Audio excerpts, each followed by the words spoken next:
Jon is still talking White House, but Dana's making it very clear. I like the idea of you. I wouldn't deny you. I like the idea of Tom. I wouldn't deny you. I'm not going to wait till then. If you would like to fight on that grass, I just need to see that you're willing to fight at all. And I think that Jon versus Tom got closer than ever for 2025.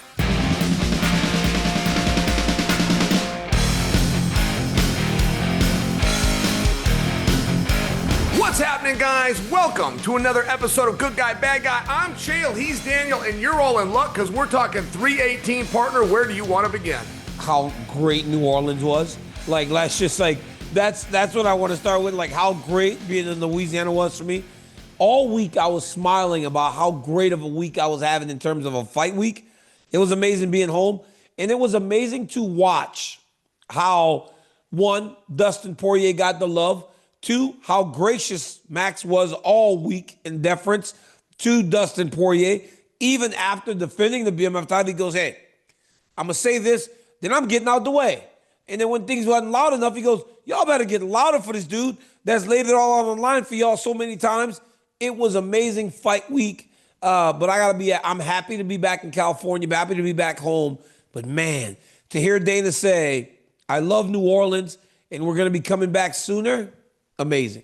Daniel, may I ask you, what is the best thing that you ate in New Orleans? And then I want you to ask me the same question. Jambalaya. I hadn't had jambalaya for a while, man. I forgot how much I enjoy it. I had some jambalaya, man. I was like, oh my God. I'm housing it, Chael.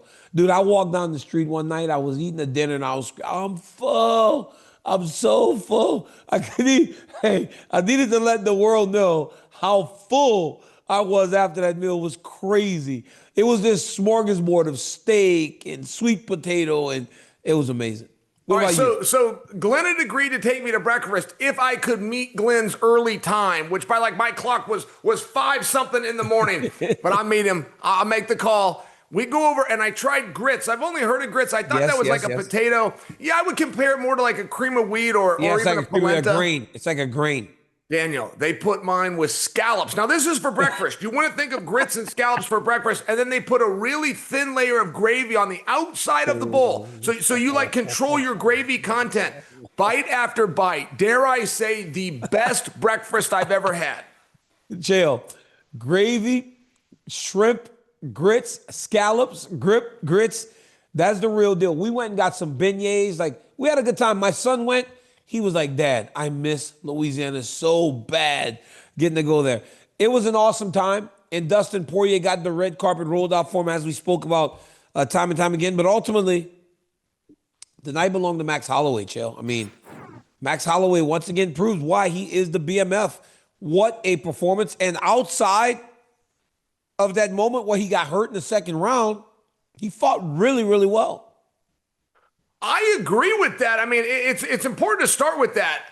When a guy's got a foot out the door, you and I were left to speculate.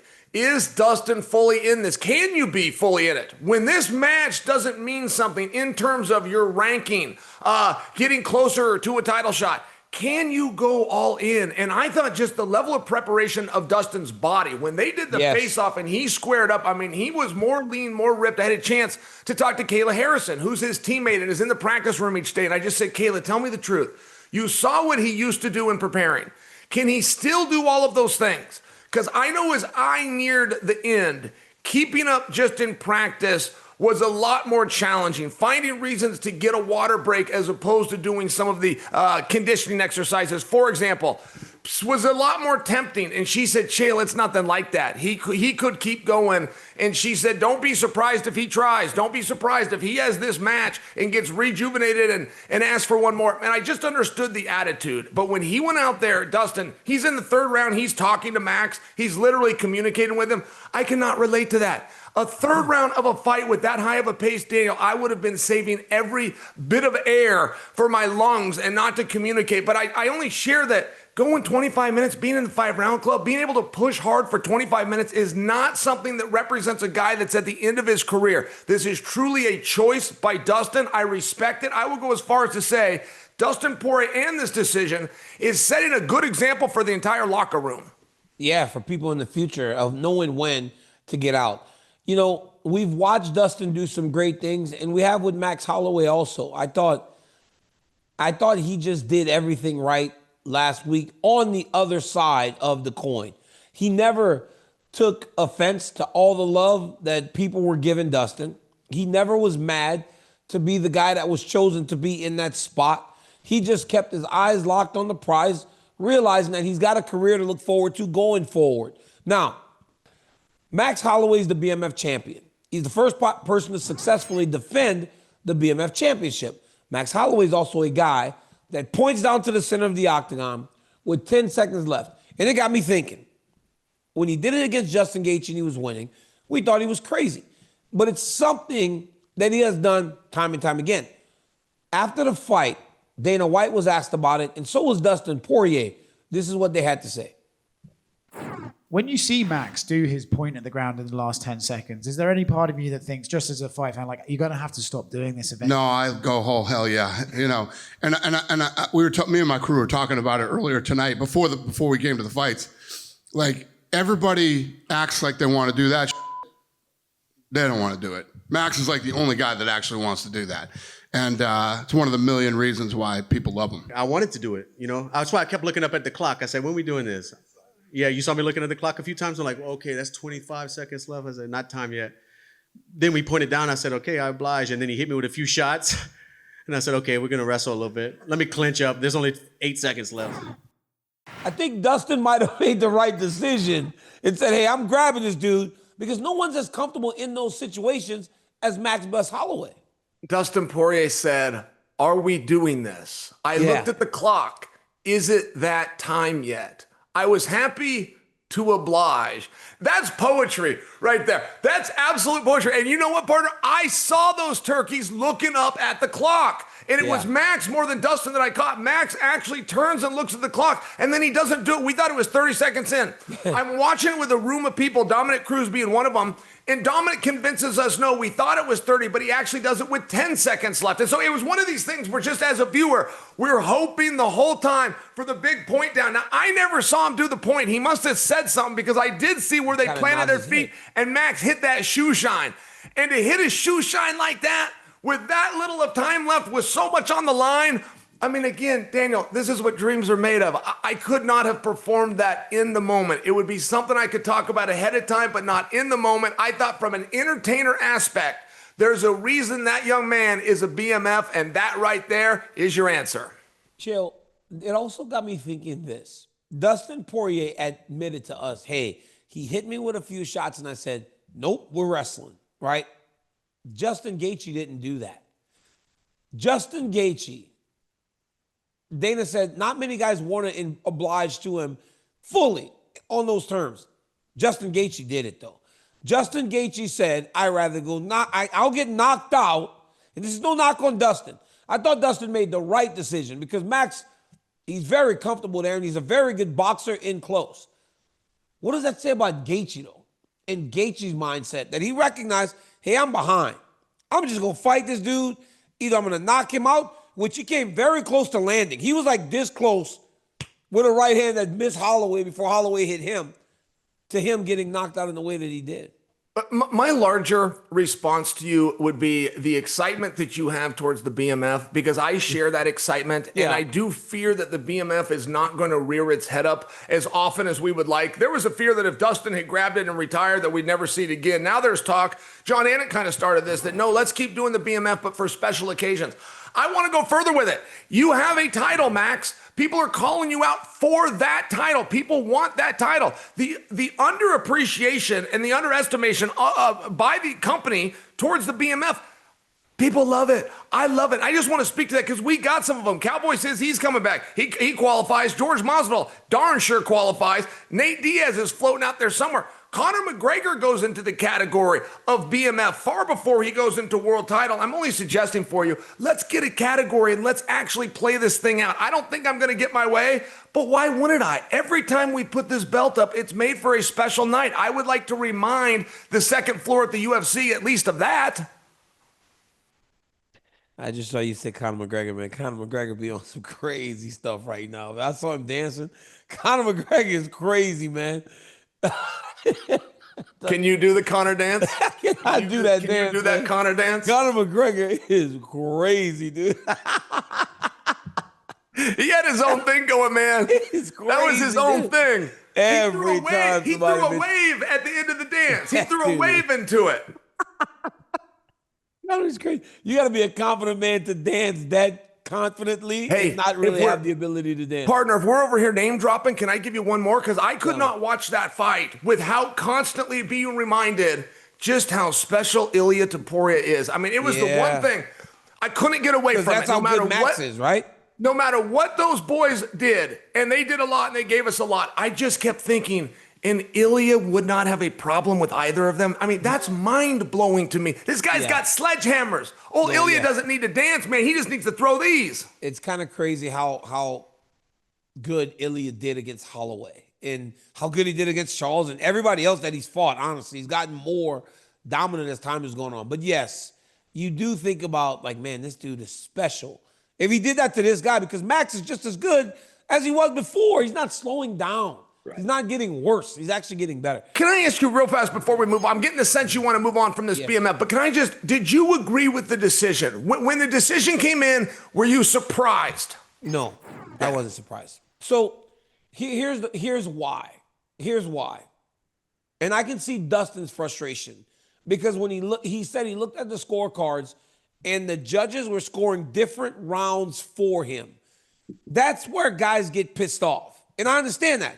Because if one person thinks I won round 2, why can't it be as clear to someone else? Or round 4, but in round 2, he was hurt very bad early, right? And Max was able to get on top of him, I believe, and land some damage. He hurt Max bad too.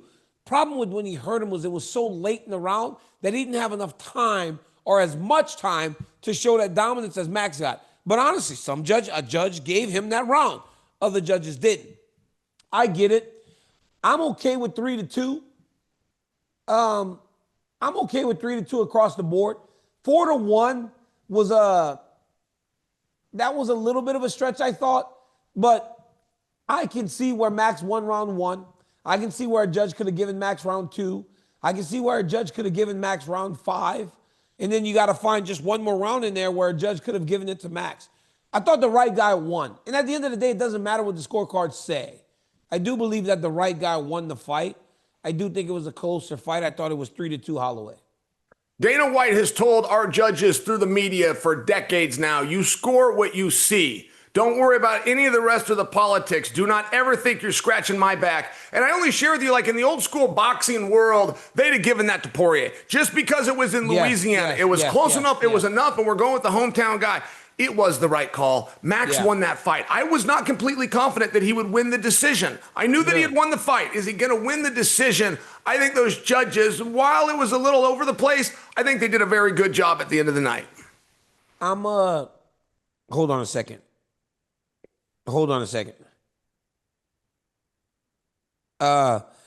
Yes, the right guy won the fight, and it was fine. I think Dustin was frustrated. What I like seeing about that though was that Dustin Poirier, that competitive spirit is not gone, right? Because if you're done and you're like, I'm finished, I got my red carpet, everything was perfect, you don't really care about the decision. Dustin's still like, yo, I don't think it should have been that bad. Hey, look who I got, Chael. Look who's here. I told you I got my camp. That's why I was calling you. Look. Zach Esposito. What is up? Hey, he's texting me, hey, what are you doing? Can we get a coffee? I'm like, yeah, I'm kind of doing something, Zach. No, Coach Zach in the house, man. Doing a great job out there in North Carolina, by the way, partner. Appreciate it. He did awesome this weekend, man. Yeah. It was fun to Thank watch you. him. Thank you. We had fun. It's cool to see you. We'll give me about 15 more minutes. Don't leave. So, Daniel, one thing happened. You worked 6.5 hours that night. This was right after you clocked out. So I don't want to condescend, but in case you didn't see this, Max leaves the cage. He doesn't even put his shirt on. He walks straight to the ESPN desk. You want to talk about him showing us respect over here? I will not forget that he did this, but I don't know that you were able to hear. So I threw out some possible matchups for Max next. The internet was going off. The internet's talking about Patty the Batty, just for example. The internet is talking about Sarukian, just for example. I asked him what he wanted to do, and I threw some names out there. I threw out Gaethje. I went back to a rematch with Ilya. I mean, I gave him a real choice. He pushed them all to the side and told me, if it's up to me, it's Charles Oliveira, and I will put the belt up. And don't forget, those guys had matched up before. I don't think the company's screaming for a rematch. But when the guy himself tells you, that's who I want, and he's calling a guy coming off a loss, he didn't care. There's something personal there, and I don't think it should be looked away from. I have a feeling, at least for a little bit, the media will entertain the idea of Holloway versus Oliveira, and I'm all for it. Hey, listen, if there was a BMF ranking, right? Say there was a BMF ranking. All those guys you listed before would be included. Yep. But all those guys we listed before may not be as active or as viable in their divisions right now. Charles Oliveira would be number one ranked guy in the BMF runnings. Charles would be. He'd be number one in the BMF rankings because he is a BMF, and he's one of those guys that fits. You had Dustin Poirier fight, Justin Gaethje fight, Max Holloway fight for the belt, Nate Diaz, Jorge Masvidal. Charles Oliveira fits in that realm of the world because he doesn't fit in the title picture anymore. I believe that this BMF title, right, truly could be a thing to chase for those guys that were once the best in the world, and maybe they aren't right now, but they're working their way back to that and get to fight some of the other big names, and something that matters is at stake for them. Max Holloway now. Say he beats Charles after beating Dustin Poirier.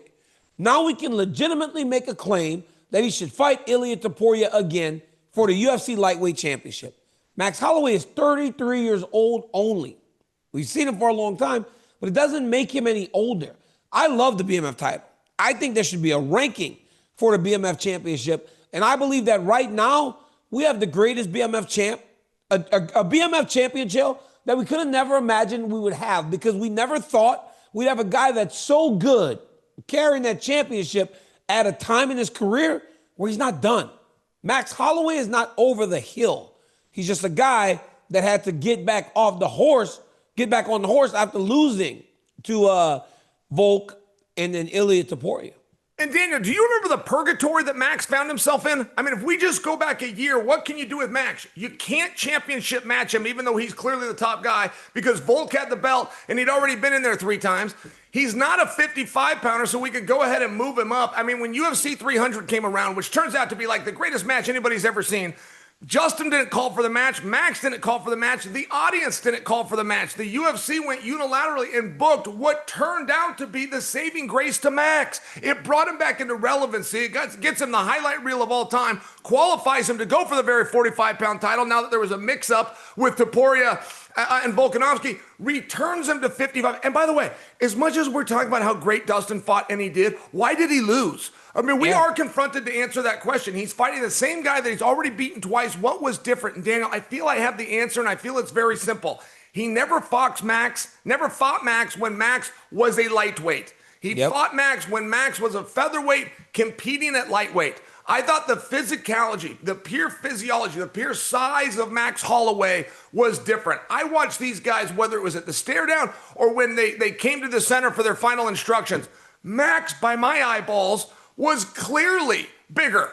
Not just maybe. I know what the scale said a day before. I'm telling you, this is a brand new Max. That's a Max that Dustin had never faced. And the rest of the 55-pounders are going to have to get ready for that too.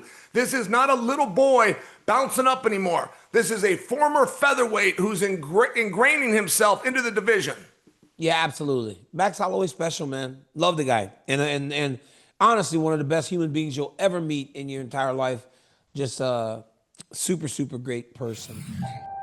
For 70 years, every single day, Disneyland has honored veterans with an American tradition. It's the most beautiful country in the world.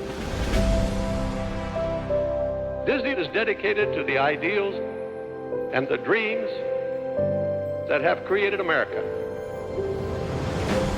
This is where heroes work. This is where veterans are celebrated.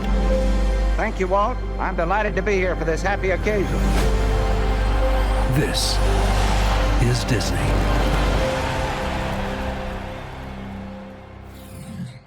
okay, but on Saturday night, put your phone away. What are you tweeting for in the middle of fights, Chael? Because you know why? You're sitting there watching, and you're making these spur of the moment things. Somebody just said that about this. Oh, these commentators. Oh, it was Dan Ige. He goes, they're saying things that they see right now. They don't get to think about it. Hey, you're in the middle of the moment. You're tweeting, Chael. Put that phone away. Hey, Poirier is the BMF. He said that in the first round. You made it a point earlier, like, dang, he's good. But why are you tweeting that, Chael? Like, it was at the moment that it hit you, like, yo, these dudes are good, but Ilia Poirier is just better. Let me lay out a scenario for you. And this scenario does not involve Ilia Poirier losing. It does not involve Ilia Poirier throwing a single punch. The scenario that I'm about to lay out is purely administratively with paperwork. Had we decided to not hold Volk Lopez as early as we did, then Poirier would have walked into his fight with Charles as champion, and he would be a double champion, which he is not. He does not have to lose a fight or even have a fight. All we had to do is the fights that Ilia already had. Of course, I'm talking about the one with Max. We put the belt up that should have been put up. When you come into fighting, whatever you got is on the line. It's a poker hand, but chips are in at all times. Ilia Poirier should be. And not that he needs another punch or he needs to duck a punch. The way things sit right now, Ilia Poirier could be 45-pound champion, 55-pound champion, BMF champion. And he's the number one ranked pound-for-pound fighter in the world. That would mean he has an absolute sweep of the board. There is no other prize that our industry recognizes that we can give him. So for Ilia to sit home and go, man, I already did this hard work. That should be my belt. Yeah, that's how a champion thinks. They're greedy. They want all the hardware. And Ilia ought to have it. That's the truth. Wow, I never thought of it like that. You're right. He's pound for pound number one. He gave up the featherweight title. He beat the guy that got the BMF title. Sometimes you live in this and you don't realize like how truly special something is. Like at Poirier, man, God, he's so confident too. Like, I mean, Chael, I wish for one day that when I was in fighting, that I could feel a belief in self that Ilia Poirier feels. He had his celebration party the day before the fight, Daniel. They cheered him, and he took the cheers. I just want to thank everybody for coming. I love you guys so much. You guys are the best. Thank you for coming out, supporting me on this journey to becoming the lightweight champion. And I talked to Rogan, and Rogan goes, he's really tempting faith, man. This guy is playing with some real karma. And then, is he really... When he's that good, is he good, Zach? What did you just have in your hand? I said, Zach, is he good? Zach goes, he's really good. Where'd you get that coffee cup? You like that? Well, David Taylor sent me a little gift package too. He didn't include a coffee cup. Oh, it's a lum. I'm not owed one. Yeah, okay. You don't get one of those, Chael. Put that back. Take it back. Put yours back in your cup. I didn't earn that. Yeah. No, but Chael, yeah, he's really good. Hey, you also tweeted Max versus Patty, but Patty's fighting for the lightweight title, or it would seem. Why? I get the excitement of the Patty, but fighting for the BMF title wouldn't serve him right now if he has a championship opportunity.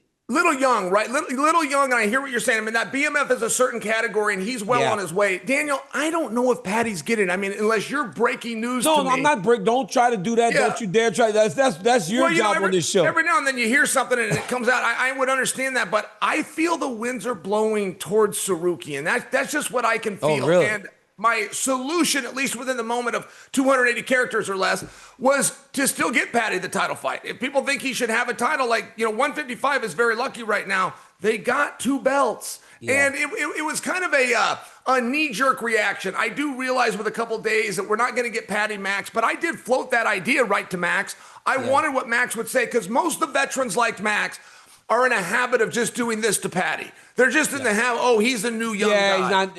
I don't think you can ignore him anymore, though. He's not a new young guy. Chandler. He's 31. Dude, after what Patty did to Chandler, you cannot ignore him anymore. And Chandler was one of those guys. At one point, Chandler was one of those guys that, hey, let Patty have his fun. I'm this veteran. And Patty's saying, man, we're all competitors. Let's do this. Like, it's a very different thing.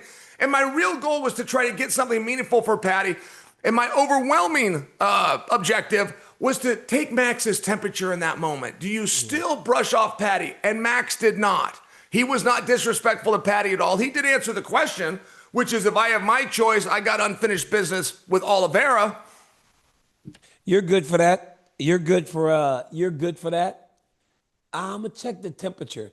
You checking the temperature ended up getting Bo Nichols stuck in an octagon with Renier de Ritter. Like, hey, Chael, you checking temperature is why Bo ended up fighting Renier de Ritter.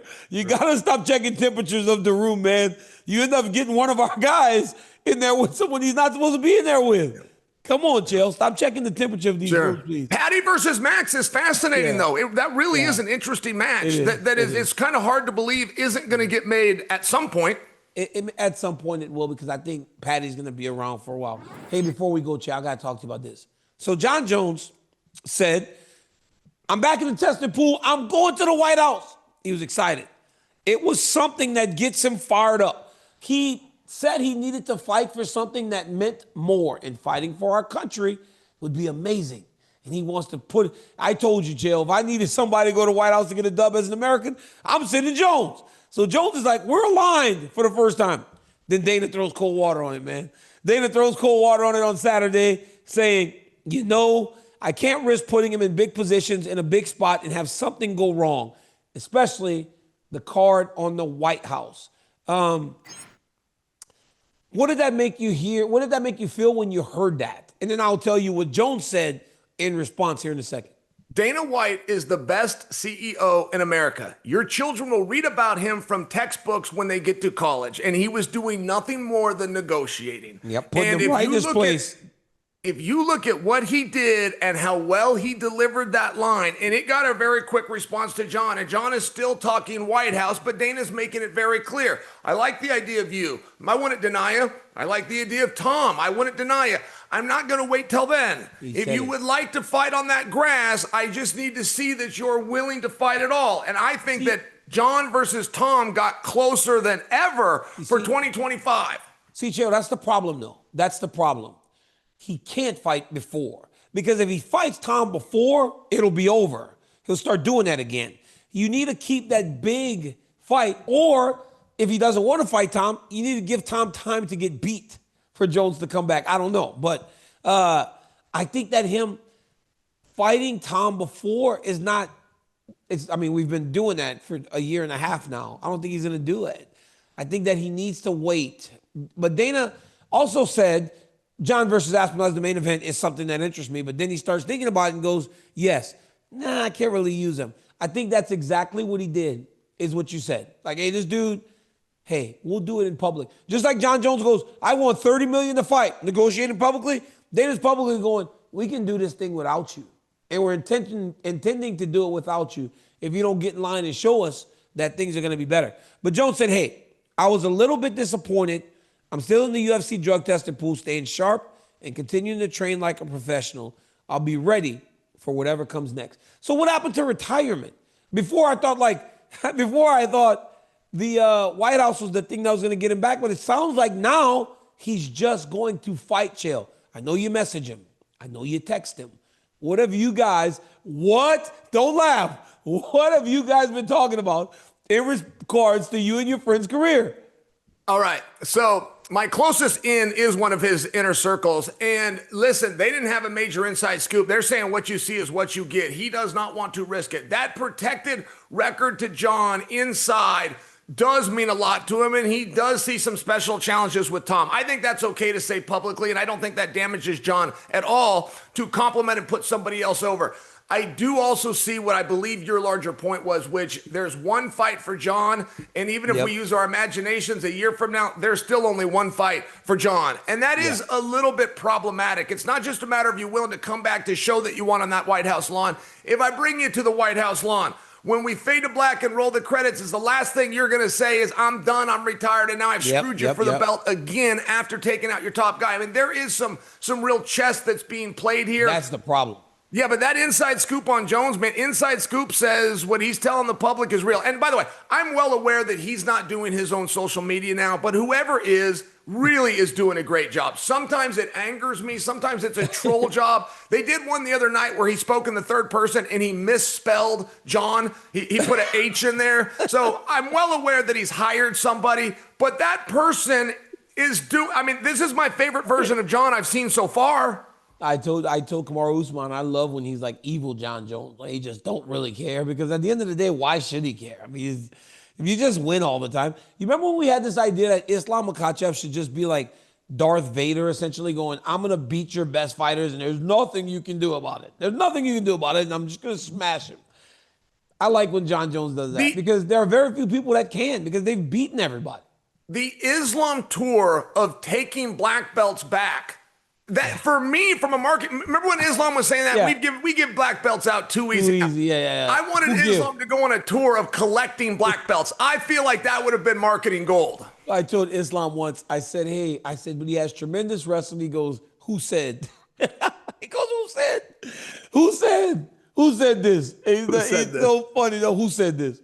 He goes, brother, black belt, you see him do this? I was like, this guy Islam's crazy, man. This is number one, not true. This is not true, number one BS. I was like, this guy is so crazy.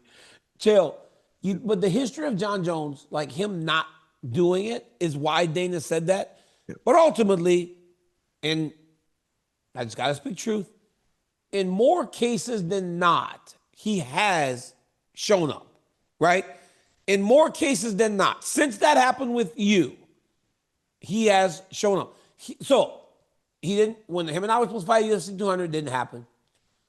And then UFC 214, he showed up, we fought, right? Outside of that, he's kind of shown up every other time. So they've given him opportunities even after that time where it was told he'll never headline again whenever that happened with you. Well, and I'll just tell you this, Daniel, because you're completely correct. Taking Jon at his word has been bulletproof. When he didn't fight me at was it 157, he said he wasn't going to fight me. He openly said, I'm not going to do it, and he didn't. You go back, find me one place where he ever said he'd fight Tom Aspinall. He has said no from the beginning. I mean, there is something about when you get a yes from Jon Jones that you can count on. He doesn't always give you the yes, but I can't call the man a liar. Not in terms of showing up to fights that he agreed to. I can't call him a liar. But you're right, Chael. You said, what if when you fade to black, he says, I'm done. That's the worry about putting that belt on, especially if Tom goes on a tear and wins 2 fights. And it's like, oh my God, Tom Aspinall could be this next great UFC champion. And then Jon potentially beats him and quits. That would be awful. Awful. But we are going to the White House for a UFC fight, and I cannot wait. I was so concerned when we talked about 20,000 people at the White House. Then I found out there's like an Easter egg hunt every year where they put like 27 to 30,000 on the South Lawn every year. So it's doable, Chael. It is doable, and we're going to the White House. So I don't know. To the people that don't get to go, perks of being me. I feel like you're wanting to wrap the show, but you're just not sure when to do it. I don't know if I should chime. I can tell that you're done. Should I just sit here? Hey, perks of being me and Chael Sonnen. And guys, you know what's another perk of being me and Chael Sonnen? We can actually quit and stop the show whenever we want. And that's what we're doing right now. So we will see you guys on Thursday for Chael Sonnen. I'm Daniel Cormier. Peace. Goodbye, turkeys.